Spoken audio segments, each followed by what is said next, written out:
Hello, everyone. I'm Dr. Sandy Shulman, APA past president, and welcome to the 2021 Presidential Candidates Forum. This forum is your opportunity to hear directly from the candidates in this year's 2021 presidential election that will be held in mid-September. Let me first begin by introducing all of these wonderful candidates. And what I'm going to do is introduce them by name, even though their names may appear on the screen. Each candidate will then provide a short statement of no more than 2 minutes of what they would like to do as APA president if elected. We will then ask questions, and each candidate will have an opportunity with 2 minutes to respond. Time limits are going to be enforced to ensure fairness. And if you do exceed your 2 minutes, you'll hear a chiming sound in the background. So without further ado, let me introduce the first candidate up, and that is Dr. Thema Bryant Davis. Would you like to do your opening statement, please? Yes, thank you so much. I am honored to be with you and with all of the candidates. I'm Thema Bryant Davis. My gender pronouns are she, her, and hers. I work and live in the land that has been cultivated by the Tongva peoples and other indigenous peoples. Along with being a private practitioner, I'm an educator, a researcher, and a consultant. I'm a past APA representative to the United Nations and a former president of Division 35. I'm a former head of the Committee on International Relations in Psychology and a former member of the Committee on Women in Psychology. I'm so glad that APA has honored my work in terms of commitment to the public interest. As a result of that, my vision for my presidential year would be thriving in a post-pandemic world, applying psychological science to enhance people's lives. Those include 5 keys: integrating, addressing trauma and loss, addressing inequities and injustices, highlighting holistic therapies, building communities, and integrating the expressive arts. I want to revitalize APA to bring in new membership, returning members, and to address the needs of those who have been neglected. My leadership style is one of a feminist leader, a multicultural feminist leader that is looking to be transformational, not just keeping the organization stable or stagnant, but helping us to move forward so that we can better address the needs of society as it relates to injustice and trauma. Building up governance that will be transparent, that will be inclusive, and that will pay attention to so many voices that have been marginalized. My commitment to this work is demonstrated through my track record, which has been highlighted by my own state association, the California Psychological Association, as well as the National Institute for the Clinical Application of Behavioral Medicine. I'm so glad to have the endorsement of an international organization, Society for Industrial and Organizational Psychology of South Africa. In fact, we can make both local impact and global impact, and that is indeed my mission. The organization needs to not only survive, but to thrive. I'm uniquely positioned to address these needs based on my experience, and I am so glad to have the opportunity to serve. Thank you so much. Thank you very, very much. And now next we have Dr. Marianne McCabe. Thank you, Sandy. I'm honored to be here among my colleagues today. Serving as president of APA would be a continuation of my life's work. I was the first in my family to attend college. I'm a practicing clinical psychologist and have held leadership roles in science, education, and public policy. I have a long-standing record of working on interests beyond my own, and I've led collaborations across psychology, across disciplines, across organizations, and across countries. In every crisis, there really is opportunity, and we have several before us. But never in our lifetimes have the various subfields of psychology been poised to make so many significant contributions to public well-being. My priorities map to the strategic mission of APA. I will emphasize evidence-based, culturally responsive prevention across the lifespan. Our science has shown us that what happens early in life affects adult health, families, communities, and society. But we can disrupt the social determinants of health and climate change. It's within our reach to enable a new generation to live healthier lives in a safer world. More broadly, I will address racism and all forms of discrimination, both within psychology and using psychology within organizations and society. cultivate a more diverse psychology workforce and measure our progress, address the mental health crisis and equitable access to evidence-based care in communities, as well as telehealth, interjurisdictional practice, and enforcement of parity. Expose K-12 students to the full range of psychology, champion science and technology, and partner to address the student debt crisis. I believe my uniquely broad leadership experience fits this moment for APA, and my passion for equity and health promotion fits this moment in history. If I'm elected, I'm prepared to lead, eager to listen, and ready to work. Thank you. Thank you so much. Our next candidate is Dr. Diana Prescott. Thank you, Sandy. My dear colleagues, I grew up surrounded by cornfields, dependent on weather.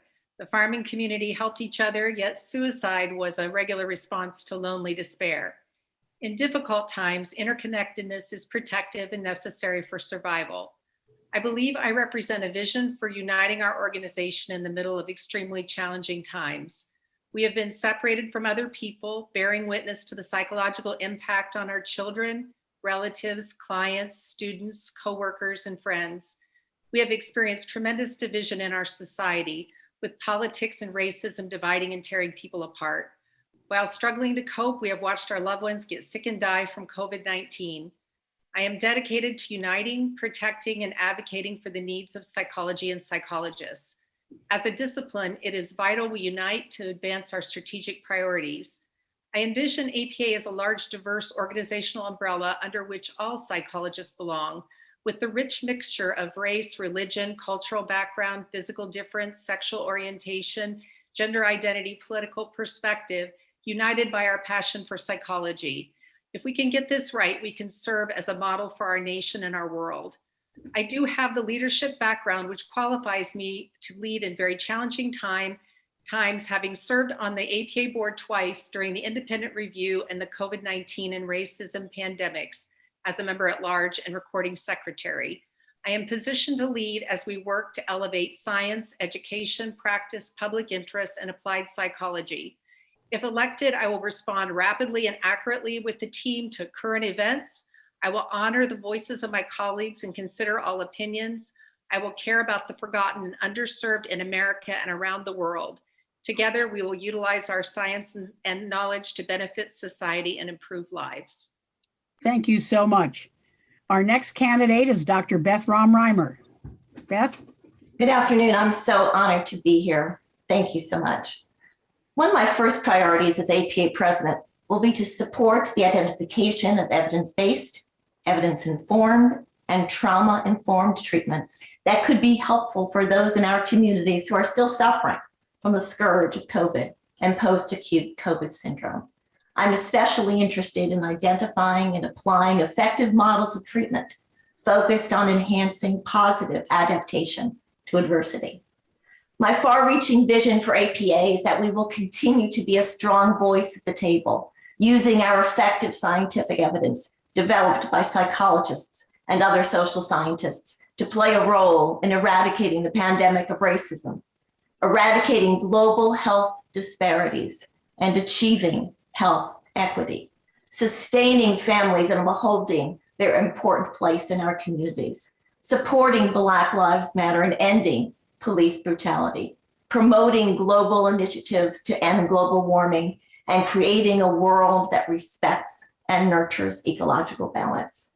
I believe in rethinking and expanding clinical practice to include prescriptive authority, integrative primary care, community mental health, public population health, a variety of healthcare and medical settings, and a plethora of collaborative working relationships among scientists and clinicians working on ways to improve mental health.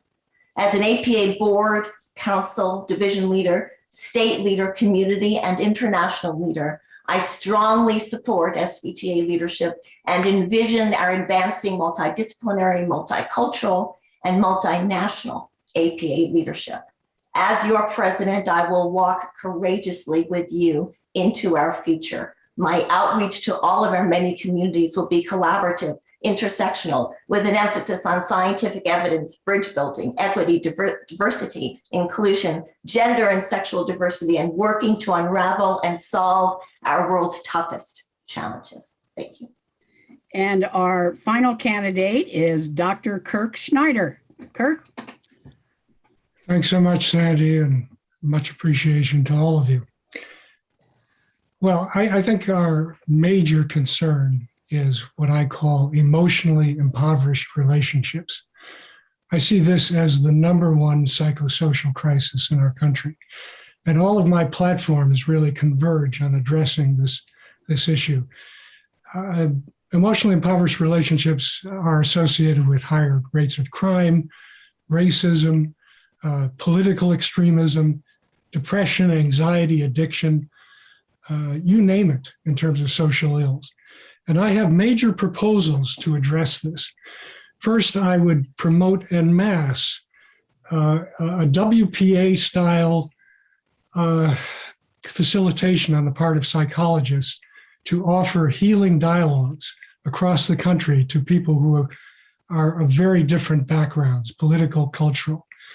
I've been promoting this movement for a long time and been a trained moderator for Braver Angels, which does this with liberals and conservatives. I would also set up a relational equity task force to enhance and humanize relationships both at the therapeutic level and within organizations. I think one of the most important aspects of this would be to look at how we can support the availability of longer-term, emotionally reparative therapeutic relationships, especially in underserved and marginalized communities. Finally, I would call for a task force to look into a federal office of psychological consultants to the U.S.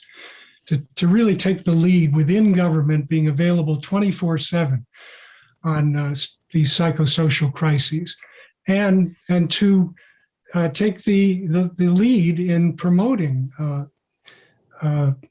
engagements like healing dialogues, making available in-depth, emotionally reparative relationships, both within mental health and within organizations. So that's my plan. It's a bold plan, but I see myself as a transformational leader for APA. Thank you very much. Thank you all. Okay, now I'm going to go to our first round of questions, and I'm going to be starting. Mary Ann, we're going to give you the first shot at this question. In 2019, the APA Council of Representatives adopted a strategic plan for APA to enhance its impact for the public going forward.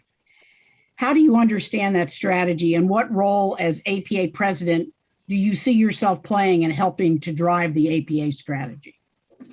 Thanks, Sandy. I'm happy to have this question. I was on council when that plan was approved. I know it very well. First of all, I think the president needs to implement the agreed upon vision of the organization. The president doesn't create one. I see the president as a servant leader. And I think it's unique when you're serving a membership organization. I think APA needs to both, sustain its recent progress in implementing the strategic plan, and take a longer view. I think, as I mentioned earlier, the pandemic has left us with opportunities that we've never seen before to showcase psychological science for the betterment of public well-being, for the health of organizations, for international collaboration, for teaching science literacy, for helping people understand the importance of psychological science for their own day-to-day lives.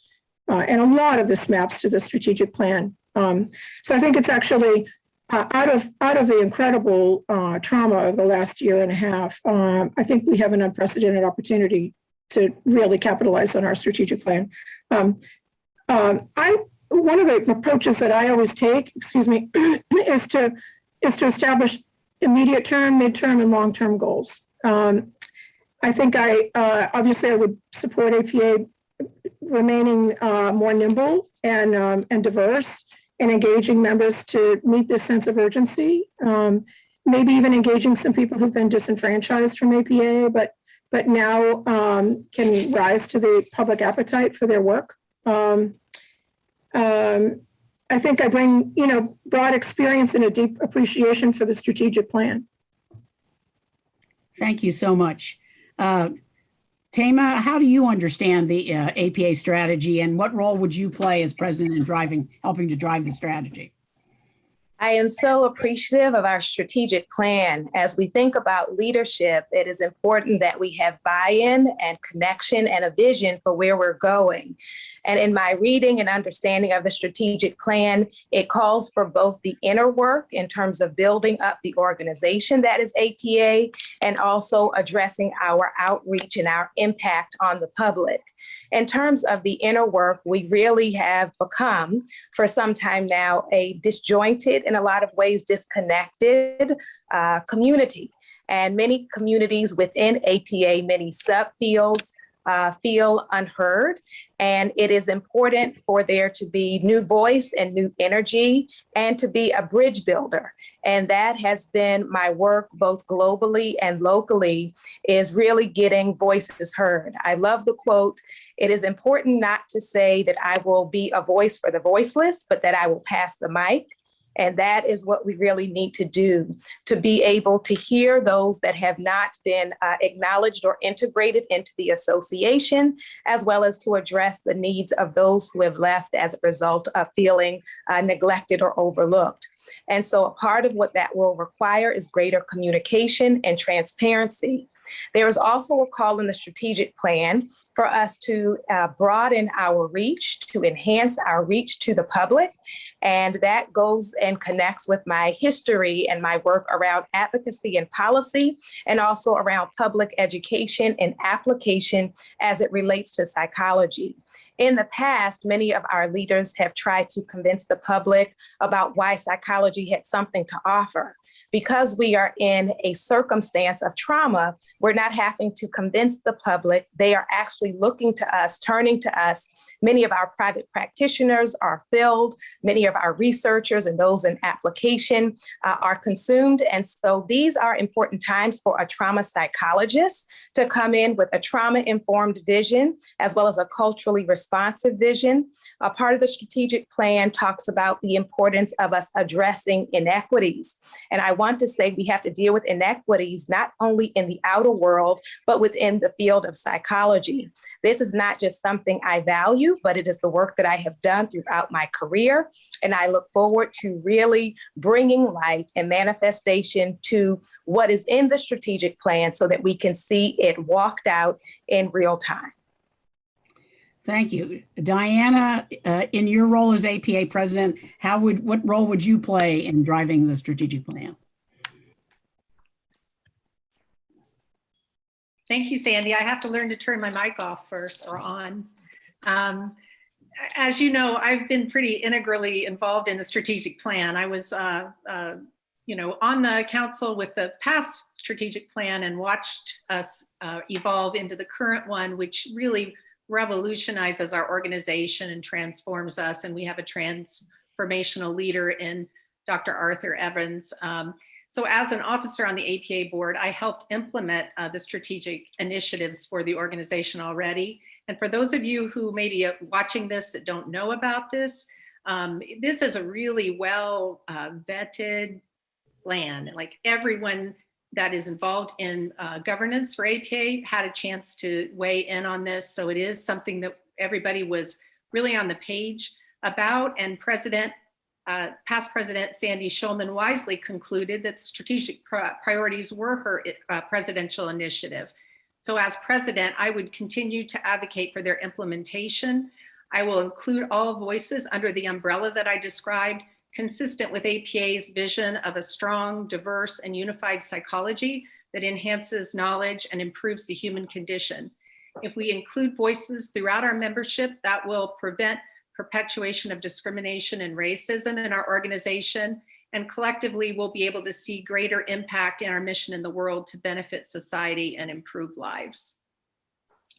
Thanks so much. Beth, how would you as APA president, what role would you play in helping to drive the APA strategy? Thank you. I've also been a part of the formation of the strategic plan, and I'm so enthusiastic about the potential of that for all of us. The APA strategic plan is comprehensive and integrative, having as at its foundation psychological science. Using our scientific principles, I, as APA president, believe that we need to take personal responsibility to encourage, and alongside a broad coalition of psychologists, advocate for every specialty within our wide spectrum, including practice, research, applied psychology, ensuring that our work speaks to the betterment of our world, infusing DEI in all that we do, demonstrating tangible outcomes, promoting human rights, supporting our complex organizations, meeting the needs, piquing the interests of our vast member network, fortifying our leaders who display strength, commitment, steadfast alliance with progressive, ethically sure-footed societal movement.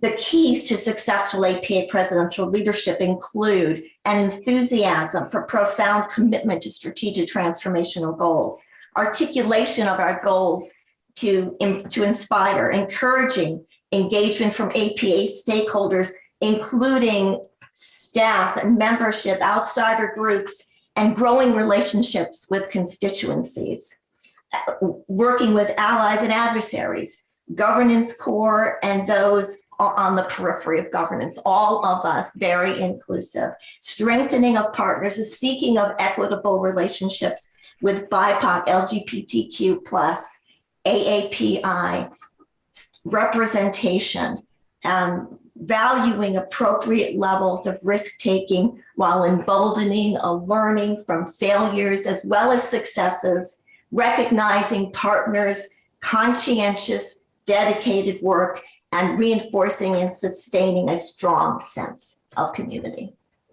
And Kirk, as APA president, what role would you play in driving the APA strategy? Well, I was also there when it was formulated. This is my second round as council member. And I thought at the time, and I think right now, that it is a great idea and it's a great vision. And I believe that all of my platforms are very much in sync with the strategic plan, which is basically about giving away psychology to the people. And that's what I would strongly promote. Really try to help people to especially address core crises. And again, I go back to emotionally impoverished relationships, in part due to the pandemic, but also racism and trauma that people are suffering so much in our country at so many levels. So I would want to really do my best to shift psychology from a kind of secondary priority next to medicine right now to a top priority right with medicine. I strongly believe that we have the riches that can stand toe to toe with the medical folks. We should be out there on CNN, for example, on White House leadership teams, which has recently happened to some degree. And I would promote, again, ways of giving psychology to the people through healing dialogues, through relational equity, calling a summit of all our leaders of divisions in APA to talk about how they could holistically contribute to addressing the crises in the country, as well as having a federal office of psychological consultants that works with APA advocacy and amplifies our voice. Thank you so much. This next question, I'm going to start first with Diana. So let me give you the question. In 2016, APA Council created civility ambassadors to address challenges to the quality and level of our discourse in the association. Council meetings, listservs, public meetings. Now we're in 2021. How do you think we're doing in creating an environment open to diverse members, diverse perspectives, and productive discourse? And how would you continue to foster this work as APA president? And don't forget to take yourself off mute, Diana. Got it. Well, it is a strange situation to have psychologists struggling with civility, but I do think, in fact, that's where we've been and continue to be. And I think it goes back to what I was talking about if we can get this right, then the rest of the world can get it right, because we're just people. We're like, anybody else. And as far as the topic of racism and how it connects, it's sometimes hard to see. And so in my case, I was born with privilege, even though my dad was a poor farmer and school bus driver and my mom was a teacher. We lived in a small house in the country. It's taken me a lifetime to realize that about myself, and that how racism is perpetuated by people in the communities in which I've lived, and how that has helped me advance socially and economically. And perhaps that's part of what we need to address and continue to work on as an organization, is being able to take off those blinders to be able to see what it is we can't see. And we need other people to help us sometimes be able to see those places that we can't see. And for me, I worked in summer migrant school, and that's how I became a psychologist. I didn't think the kids were getting fairly evaluated. And so I talked to my intro psych professor, and who I was getting a B in the course at the time. And she said that I didn't want to be a psychometrist. I want to be a psychologist, because the psychometrist makes recommendations and no one listens to them. So I followed her advice, and here I am. So I want to use my privilege to make sure everyone has a seat at the table. And I hope that we as an organization can do that for one another, because we have struggled to include all voices in our organization. Thank you. Beth, so we're in 2021. How are we doing on creating an environment open to diverse members, diverse perspectives, and productive discourse? And how would you continue to work on that as APA president? Thank you. It's so important that we're open and inclusive to everyone. And it's important that we listen and not just talk at each other, but talk to each other and talk with each other. I would really address all different groups. I would address our APA members. I would address members in the community. I would go and visit the SPTAs. As a former president of the Illinois Psychological Association, I understand the importance of SPTAs and what they have to contribute to our understanding of community mental health and psychological practice. We are a big tent organization made up of so many different interests. We have experimental psychologists and organizational psychologists, industrial psychologists, and applied psychologists, academic psychologists, practice psychologists, clinicians, and it's important to hear everybody's point of view. One of the things that I like to think about is that we are being very inclusive, and when we're inclusive, we're not exclusive. Every interest group has its own needs, concerns, even fears, vulnerabilities. But all of us need to have a place where we can talk about it and be heard. And I believe that when we speak to each other, we don't jump in and try to cut somebody off and try to interrupt, but say, I understand what you're saying, and what else is important to you. I think that the language that we use is very important. The tone of voice that we use is very important. I approach my leadership with compassion and with boldness, and with an ability and emphasis on listening to all and taking everybody's interests to heart. Thank you. Thank you so much. Kirk, how about you in terms of an environment open to diverse members, diverse perspectives, and productive discourse? How do you continue that work as APA president? Well, I recently wrote an op-ed called You Want a Civil Society? Learn to be Present. And this is the kind of approach that I would not only want to promote within our society at large, but within our organization. I would actually like to see some meetings, let's say even council meetings, conducted within the framework of the experiential democracy dialogue, where people go through 6 phases, basically. And the first is all about being present, just learning to visualize what it might be like to engage with that person on a given charged topic. So before even jumping into the discussion of it, what's it like? What kind of feelings, thoughts come up with just the idea of engaging? And then seeing if you can see that person's humanity, their flesh and blood, humanness, personal story. And then it's got several other phases of talking about people's backgrounds, where they're coming from as human beings, before even going into a discussion, again, on a charged topic.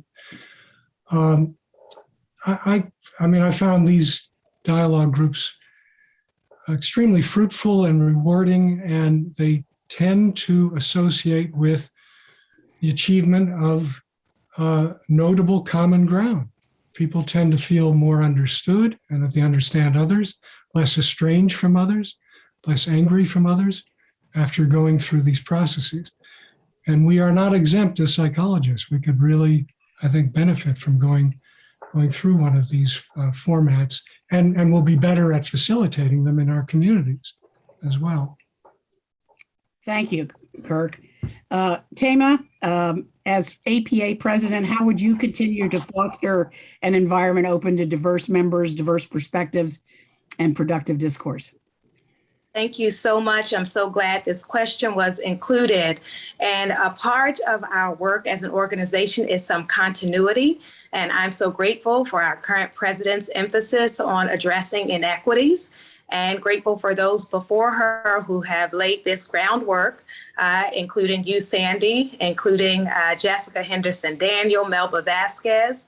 And I am so grateful that the Ethnic Minority Interest Caucus has ranked me as their #1 choice, and the Society for Psychology of Women has given me their endorsement, because it really is about moving beyond talking the talk, but actually walking the walk. So I would say we are well past needing to develop civility, that we are in urgent times and people are really suffering both within the field and outside of the field.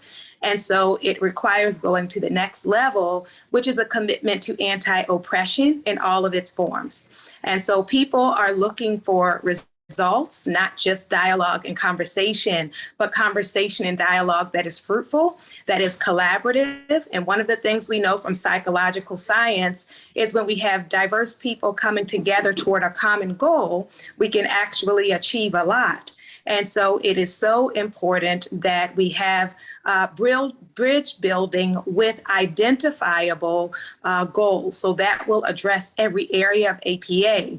In our training and teaching, we have to look at the curriculum. Are diverse voices represented in the training materials? When we look at our practice, are we ignoring culture? And we have to go beyond awareness to actually engaging in critical consciousness raising, helping people with resistance and coping and healing. And I am honored to say I am one of the people who has developed an actual treatment model to addressing the stress and trauma of racism, healing those wounds. And so it requires also in our research, what are the questions that we are asking, and are they actually making an impact on those who are the most marginalized and who is setting the agenda? And for those who are doing industrial and organizational psychology, being tuned into the context that people's lives that has shaped their experience in the workforce and beyond. And so I would definitely not only continue the dialogue, but look in very concrete ways for the ways in which we can, as an organization, commit actively to anti-oppression. Thank you so much. And finally, Mary Ann, how would you as APA president continue the work to create an environment open to diverse members, diverse perspectives, and productive discourse? How would you continue this work? Thank you, Sandy. First of all, I want to start with a kind of note of hope. I think we're getting better.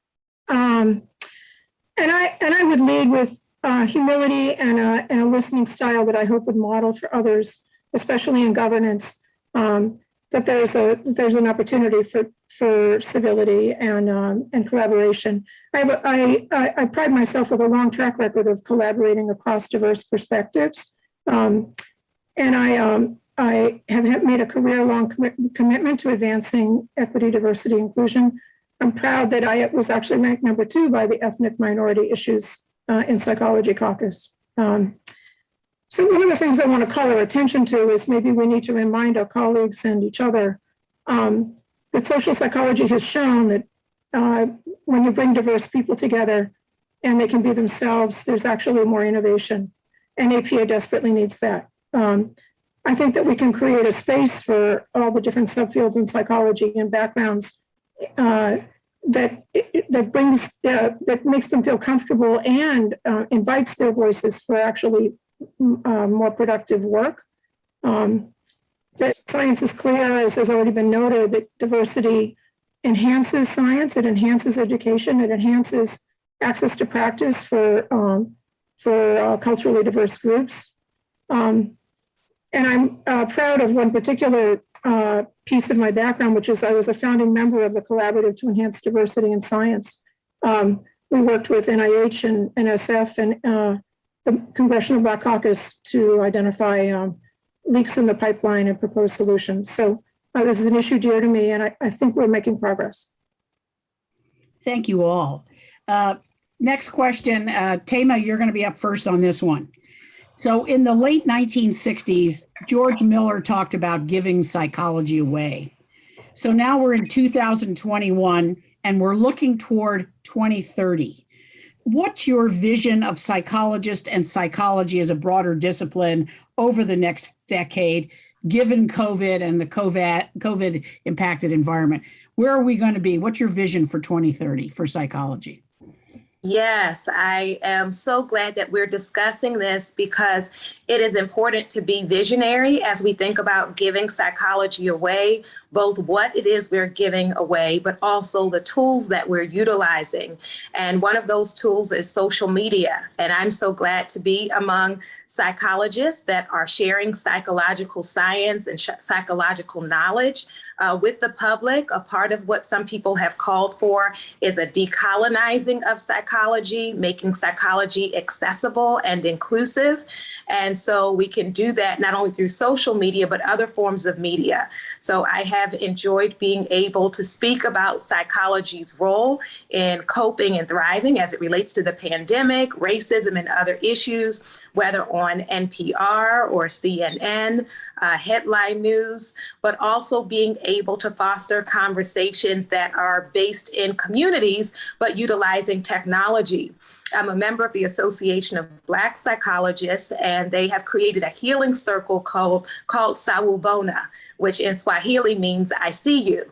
And so in the midst of the pandemic and all of the racial trauma, we have been gathering online on these Zoom platforms and creating spaces for a narrative approach where people can talk about how they have been affected, but then also sharing culturally influenced, culturally informed coping strategies in order for people to heal and to be affirmed.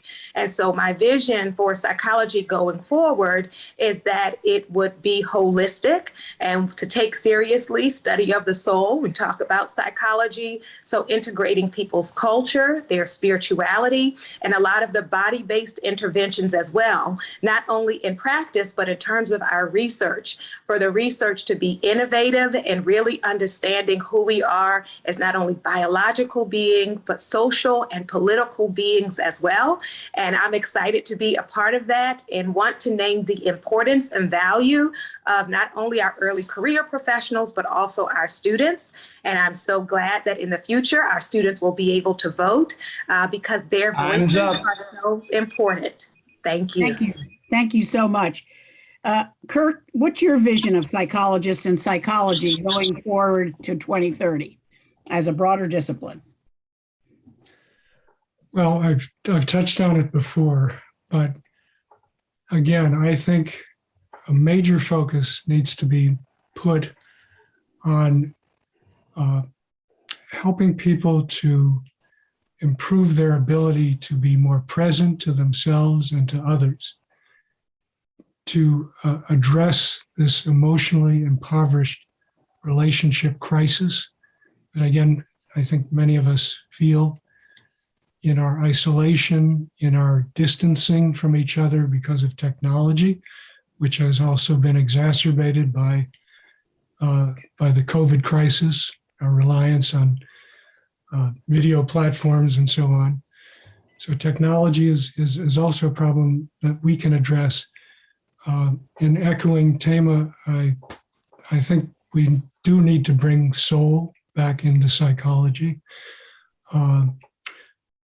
Human to human, person to person, more intimate, a capacity to develop more intimate relationships with ourselves and with others. And I'm not saying that's helpful necessarily for everyone, but for many people, they're starving to be met on a much more personal level. And many of us, coming from many parts of psychology, can offer skills in that area. I also believe in an integrative, holistic direction. I think we've got too many gems within our field not to utilize them, and that's partly why I call for this summit, bringing together all the leaders of all our specialties to deeply reflect on what they can contribute to addressing the psychosocial crises in the country, and in particular, emotionally impoverished relationships that so many of us are suffering. And this also brings in enhancement of creativity, of a sense of meaning and purpose in living, and ultimately, I hope for everyone a greater capacity to Time's up. experience the awe of life. Thanks so much, Kirk. Mary Ann, your vision of psychologists and psychology as a broader discipline over the next decade. You're muted. So sorry. So my vision is actually to see psychology squarely placed within public health. I think that the pandemic and the racial trauma that we've seen in the last year and a half has just brought to light all of the failures of our safety nets, from schools to organizations to workplaces to communities. And I'd like to see psychology move squarely into the public health space. I think that we could build the partnerships that we already have and expand them. One of the reasons I'm running for APA president now is because of I feel very passionately about a need to collaborate outside of psychology and across countries. I think we can do that and elevate psychology in the public health framework. We all know that science has really shown that from the prenatal period through adulthood, that prevention can build resilience, that we can identify and mitigate the social determinants of health, especially in care and in other community settings, and that we can build that resilience while we're addressing the social determinants on a bigger level. So my vision for psychology going forward is to really see us squarely in the public health space. Thank you so much. Diana, your vision for psychology as a broader discipline in the next decade. This is a fabulous question. I love this question. So I guess as far as psychology, I would love to see in 2030 to be in a central role and for it to be a global discipline.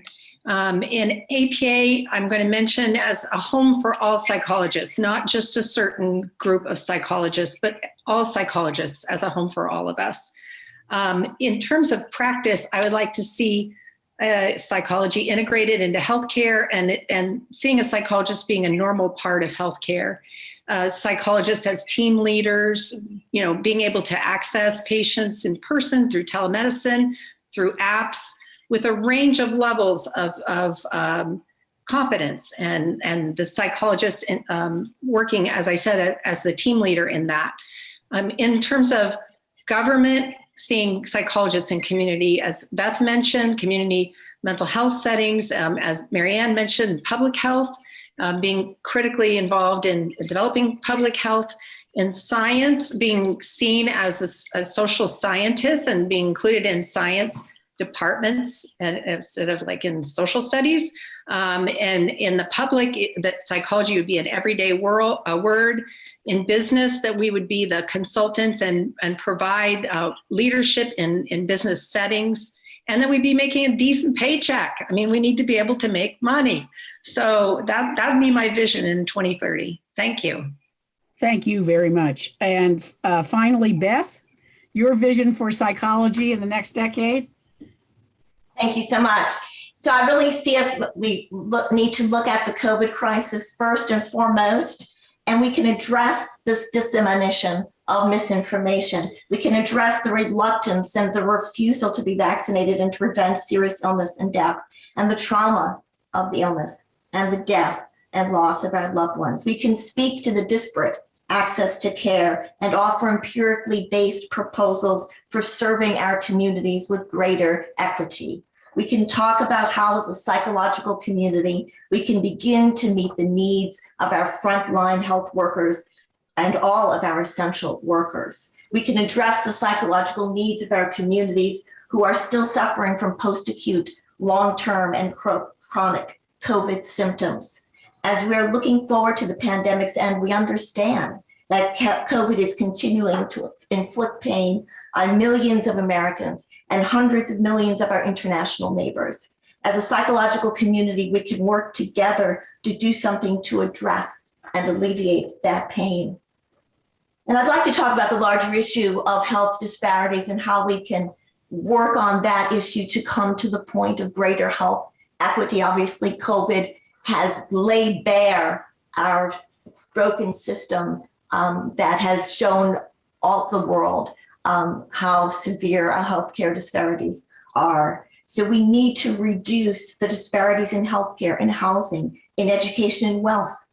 And they must occur. This reduction must occur for society to evolve toward a more humanitarian, democratic, and responsible community. And we must act. As APA president, I will testify in Congress. I will write articles, speak to communities using all media outlets, assemble visible, diverse coalition task forces of multidisciplinary leaders for COVID research, optimal treatment, unfettered telehealth continuation, and emphasis on prevention, creating abundant opportunities for early childhood education, children, Department of Education, mental health guidance, improved veteran health care, access services and research, increased funding for understanding social health determinants. Thank you. Thank you. Just have a couple more questions here. Kirk, you're going to be up first for this one. There's a perception by some of our scientists and our applied psychology members, and I think some other members as well, that there is not a place for them at APA. As APA president, how do you make progress on this issue of people feeling like APA is a home for all psychologists? Well, I mentioned before this idea of a summit. I really would like to get a very in-depth sense of what people are needing, what they're wanting, what they feel like, especially what they feel they can offer to the world, and to communicate that through our media arms. I feel that there is so much need for research. And if we can highlight the places where we need that research, like in addressing emotionally impoverished relationships, like in addressing the alarming divides that we have between people of different races, cultures, ideologies, like what are the offsets of promoting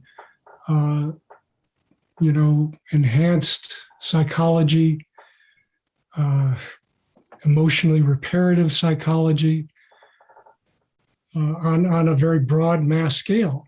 Are there medical? There clearly are medical offsets. There's offsets in lowering of crime. There's offsets in increased worker production, motivation for living. I think all these areas are critical to rally researchers around. And I would say both quantitative and qualitative researchers. Expand the tent of APA. And I think you will incite the motivation of many more of our constituents, especially research people in the research area. Thanks, Kirk. Tama, how about you? How would you make progress on bringing more people to feel like APA is their home? It is really with recognition within our educational systems and also at convention, our two primary ways that in our high school psychology, undergraduate and doctoral level, we often present a very narrow view of the options that psychologists have as it relates to professional outlets. And so, for example, as you named, applied psychologists often are not even mentioned or included in the curriculum. So there is a richness and a wealth to our field that is often overlooked. And as a result, not only are we marginalizing some, but we're missing out as the collective. So I would work to integrate it on the various levels of education, but also at convention to really be able to highlight and spotlight forums where we talk about the breadth and the width of the work that psychologists are engaged in. There is so much that we can do with our science and so much that is being done. And much of it is often flying under the radar, and only a few specialties are really highlighted and understood. And so we can also utilize the monitor, utilize our website, utilize our social media to talk about the diverse work that is being contributed by our members. Thanks so much. Mary Ann, how about you? How do we make progress on making a home for all psychologists in APA? I think this is such a critical issue, Sandy. I'm delighted to have this question. I think one of the things that runs through all of my priorities is to start early and to look long term. I don't think that this is I don't think this is a sprint. I think it's a marathon. I think that we should start early in the K-12 to introduce young people to the whole range of subfields in psychology, and grow membership and involvement in governance for the groups that have not felt like they are as welcome at APA, or that their needs are not as celebrated. I think in terms of science, I think we can elevate psychology as a hub science, promote team science, support transparency and open science. I think we can capitalize on the appetite for psychological science that we've already talked about here on the part of the public. In particular, things like health communication and fighting misinformation. But as I've mentioned many times, prevention science can advance social justice. So that's another area of science that we could really celebrate in APA. I think that in terms of general applied psychologists in particular, I think we need to also reach out in undergraduate and graduate school to introduce people to APA through their role models and their mentors, and nurture some engagement and loyalty to the organization at a young age. I think that we can capitalize again on the public appetite and need for all kinds of applied psychology now, and make people feel like their work is really celebrated. Thank you very much. Beth, your vision about how we include everybody in the home as part of APA. Thank you. Indisputable is the critical importance of psychological science to fulfilling our APA mission and impacting our world. We should continue to prioritize with BIPOC AAPI, LGBTQIA+ community representation, increased global access to evidence-based treatments, AI machine learning to develop precision treatment guidelines, enhancing existing treatment intervention efficacies, open science advocacy, federal and state advocacy for psychology as a STEM science for prescriptive authority, public science advocacy that's evidence-based, continued advocacy for psychiatric common cause, for example, shared clinical practice guidelines, equitable scientist pipeline development, increased NIH and NSF psychological research support, using challenge grants for most urgent problems, equitable telehealth opportunities,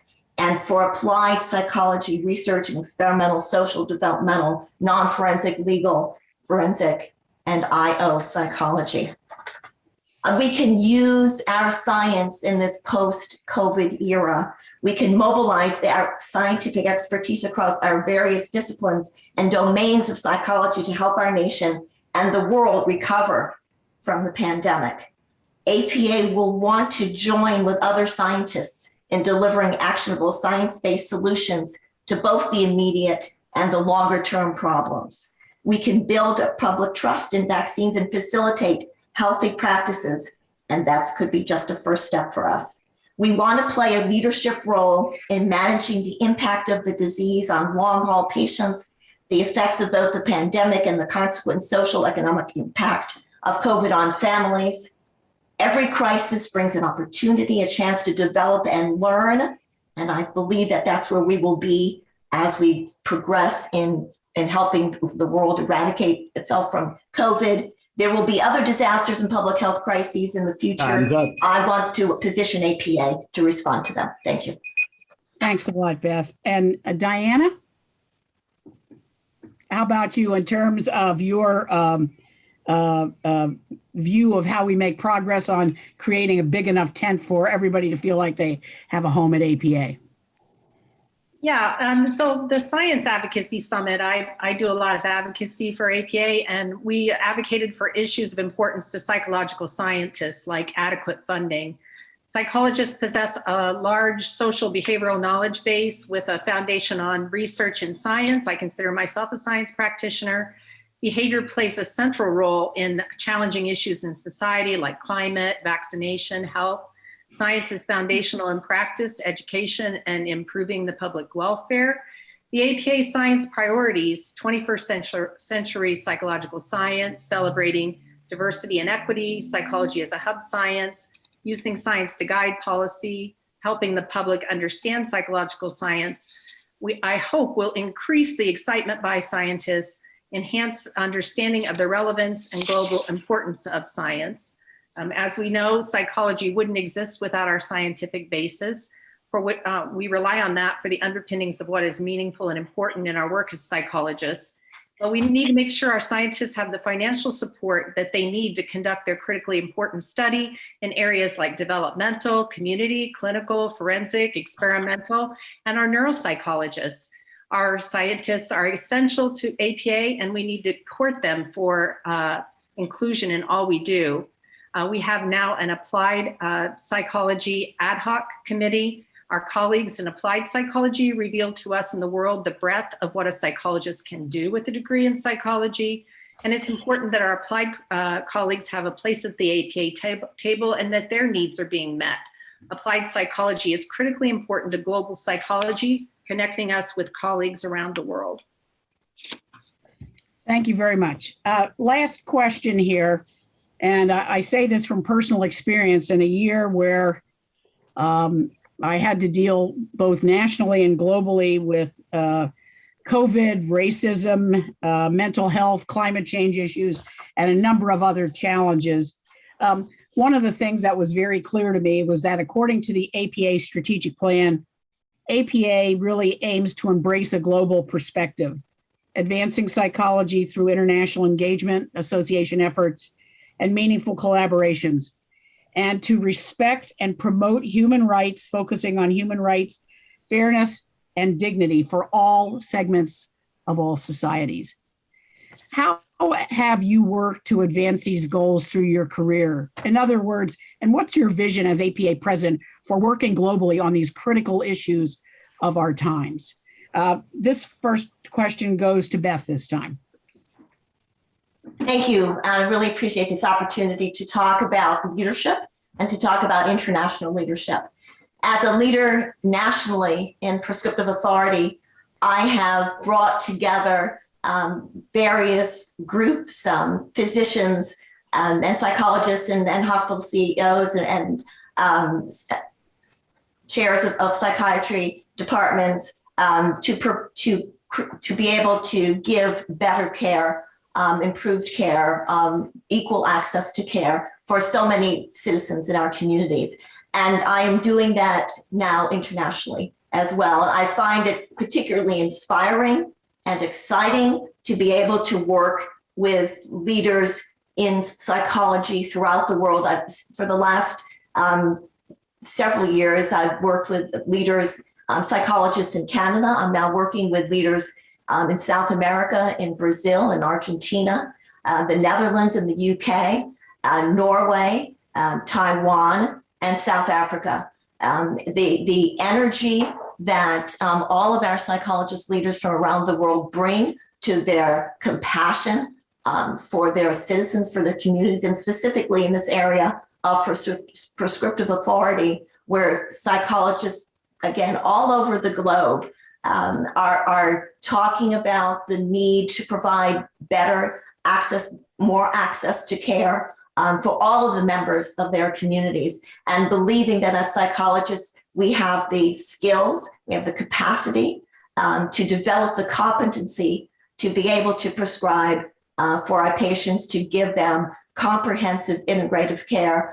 I have conducted an international conference with that several of my co-leaders around the world have done with me in creating conferences to talk about prescriptive authority and increased access to care for our communities. And we're planning another conference, again, by Zoom in South Africa, to talk about the particular needs in the continent of Africa and the community and the country of South Africa. It's an exciting ability to connect with psychologists from all over the world. Thank you. Thank you so much, Beth. Kirk, your vision of APA president working globally on the critical issues of our time. Well, I've written several books in this area, one called The Polarized Mind, Why It's Killing Us and What We Can Do About It, where I studied power centers throughout history and found how short-sighted they've been and how limited they've been in terms of addressing the polarized mind, which is the fixation on a single point of view to the utter exclusion of competing points of view. This has been the scourge of history, of humanity in many ways, and the basis for probably the most human destructiveness. And then I wrote a book most recently addressing that, The Depolarizing of America, a guidebook for social healing. And that reflects my work with Braver Angels, with the Experiential Democracy Dialogue, which I would very much promote at the legislative and diplomatic levels. I would like to see these highly structured, supportive dialogues be applied among senators and congresspeople and among diplomats in the world, and even at the level of US presidential meetings. I think we have a great deal to offer in terms of supporting humanizing dialogues about issues, let's face it, that affect whether we live or die in many cases. And it seems to me that why shouldn't folks who hold our world in the balance be approaching each other and discussing such issues in these structured, supportive ways? And finally, I have done a lot of work internationally at seminars and trainings, especially training Time's up. in existential integrative psychotherapy. Thank you, Kirk. Diana, your vision for working globally on these critical issues of our time as APA president. Thanks, Sandy. Some people who may know me may know that I came up into APA governance through small roles in my state association. And because of my roles with first the Indiana Psychological Association, the Maine Psychological Association, I was able to take important leadership positions at APA, serve on the Committee on Advancement of Professional Practice, the Committee of State Leaders, and then the board positions I described. And I decided I needed international exposure. I came from a farm, as I mentioned. So I started presenting at international meetings after attending my first one in Paris to see how this went, presented on rural integrated care in Porto, in Milan, in Amsterdam, in Yokohama, the Netherlands, and in Montreal, as well as the APA conventions. And through my international contacts, I became a member at large on the board of the International Association of Applied Psychology, IAAP. And I'm currently serving as the secretary for their Division 17 professional practice. One of my endorsements on my campaign website, which is listed here, is Dr. Telmo Baptista from Portugal. He's the former European Federation president. So what I tried to do is take the rural United States perspective and discuss it at a global level, because the rural and underserved need our services around the world. And I would like to try to help extend this at APA. If I'm elected, I hope to build on Rosie Phillips Davis' Deep Poverty Initiative and Jennifer Kelly's One APA, and to work on issues of health equity and extend what we do in the United States to a global perspective. Thank you so much. Mary Ann, your vision for the APA president working globally on the critical issues of our time. Thank you, Sandy. It's one of the things that I'm also excited about is that APA has been growing those international collaborations. Let me just say a few words first about what I've done so far on the international stage.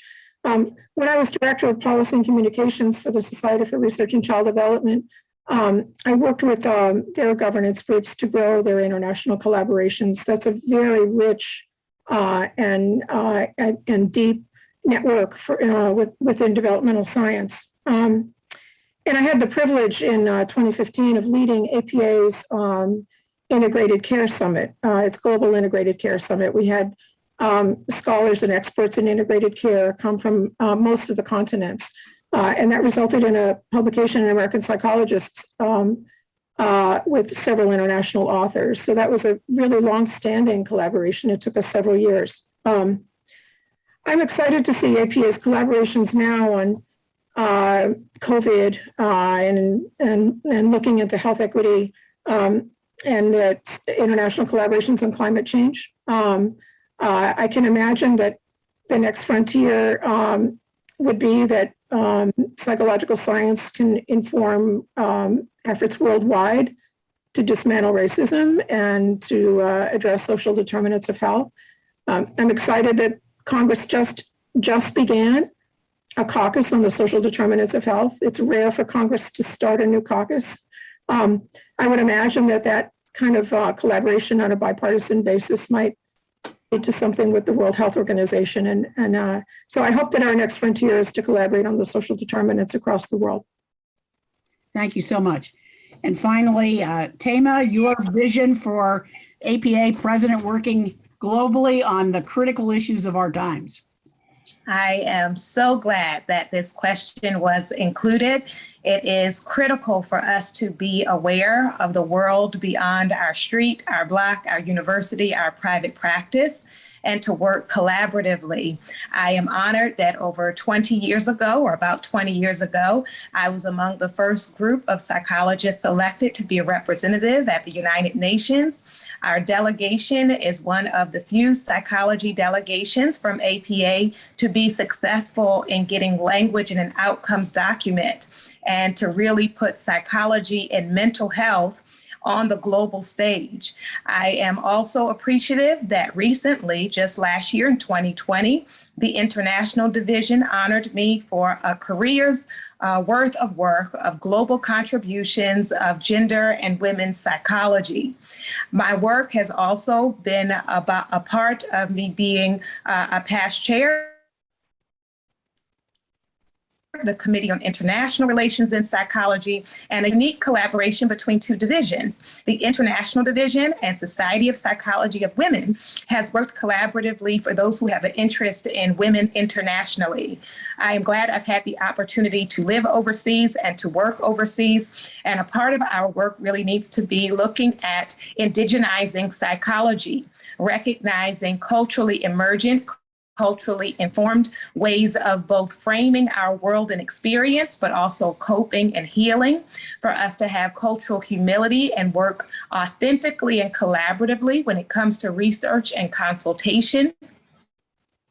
And in terms of our teaching, to look at the ways that a lot of times the curriculum that we present is really US based and then presented as a cookie cutter, as something that can be distributed around the world without any attention to context. And so I see an international psychology that attends to the impact of neocolonialism, that attends to the impact of exploitation. I am honored to say that I am the only candidate that met with Avena psychology, Arab American, Middle Eastern, and North African psychologists, and also to have our wonderful Dr. Laura Brown do a presentation for me on anti-Semitism and marginalization. So these global issues require our attention, and I want us to not only survive, but thrive. Thank you very much, Tama. I'd like to thank Dr. Tama Bryant Davis, Dr. Marianne McCabe, Dr. Diana Prescott, Dr. Beth Romreimer, Dr. Kirk Schneider. Thank you to all of you as candidates for providing your insights, your ideas, and your visions. I know whoever among these leaders is elected will be a great asset for the APA Association and for psychology writ large. And thank you to the people who are viewing this for taking the time to learn more about these outstanding candidates. Thank you so much to everyone. Bye-bye.